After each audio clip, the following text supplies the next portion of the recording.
Hello, this is Margaret Blank. I'm bringing you into my studio. I scored this wonderful rack when a clothing, fabric and quilting store near me closed out. The lady retired. And I haven't got it, believe it or not, filled on all three sides, but I think I've done justice to it. I have a lot of yarn as well as fabric.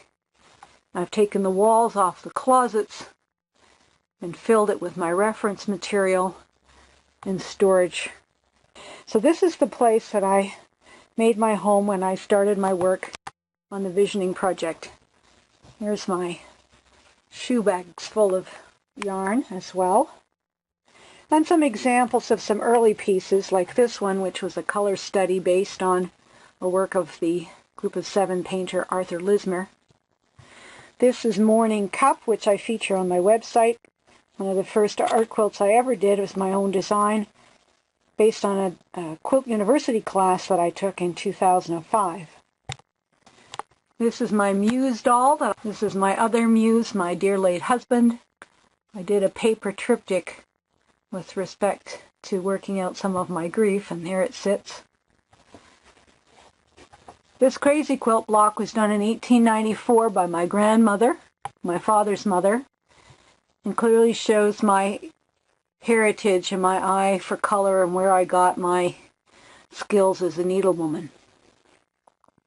So I just wanted to give you that little view. There's my design wall with some traditional pieces and some art pieces on it. Pegboards with all kinds of supplies.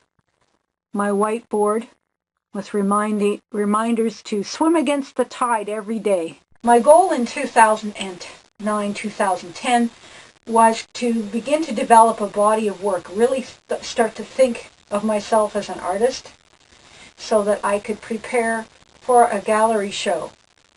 I eventually changed that goal over the course of the year to start with an exhibit, a craft exhibit, as part of a number of artists. Every year in the spring in the city of Lacombe, about half an hour from me, artists of all stripes, potters, wood carvers, leather workers, tile workers, ceramicists, watercolorists, oil colorists, and textile artists and calligraphers get together and rent out space, small booth or large booth space, in a very large hall at the community center in that city, and they hold a 3-day sale. And it is my objective in April of 2011 to have a small booth there. I will use this hanging rack. I will take the baskets off and use the rack to display my work. And so I continue to steadily work at pieces that I want to show there and hopefully sell there. In the meanwhile, I've been very fortunate to have 2 or 3 pieces go out on tour, and I want to show you a few of the things I've done. I began my career as an artist, really starting to feel like an artist, with this little piece.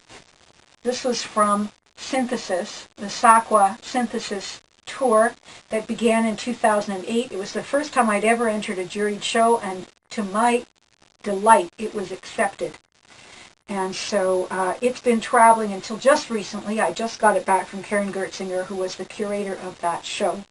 It appeared at Quilt Canada in Calgary, so many of my friends and associates in Calgary got to see it.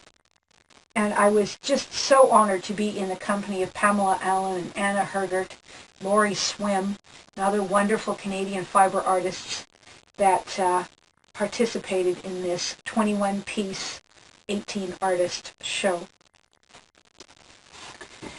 When Synthesis was showing, there was a gallery in Ottawa interested in it as well, and the dates conflicted, so we were asked to contribute a second piece. This is my second piece. It's called In the Beginning, with hand-dyed fabric, and it again was an exploration into some free motion quilting and some beading, and the use of an odd material leather in the piece. It was wonderful to be able to make this and have it go into a show and not have it juried in. It was just automatically accepted because it was by request. This piece hung in Quilt Canada as well at the Applique Society booth.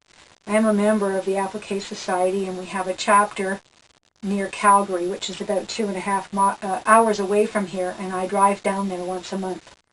I'm going to be reducing my time driving to Calgary next year because I do want to spend more time in this studio making more work here. But this was a piece called Prairie Autumn Leaves, based on a class that I took online, learning how to use Tyvek, and it's caused a great deal of positive feedback. No one's purchased it yet, obviously, but it was one of the more popular pieces in our display at Quilt Canada. While I was there, I was honored to be a gopher and a class angel for Pamela Allen, and she allowed me to participate in her class. And this is the first of two pieces that I was able to partly complete while I was in the class. I call this My Backyard, and it is in her style, but of course with my own unique flares and beading and touches. I'm just delighted to have been able to participate in that class with Pamela and to learn about her freeform cutting. It helped me relax a lot more with my work. And in fact, I do believe it opened the gates for me to be able to create Aspen, which is based on the trees round about my little hamlet. All the streets in Mirror end in trees, and a great number of them are aspen. And this is a picture based on a photograph I took last spring.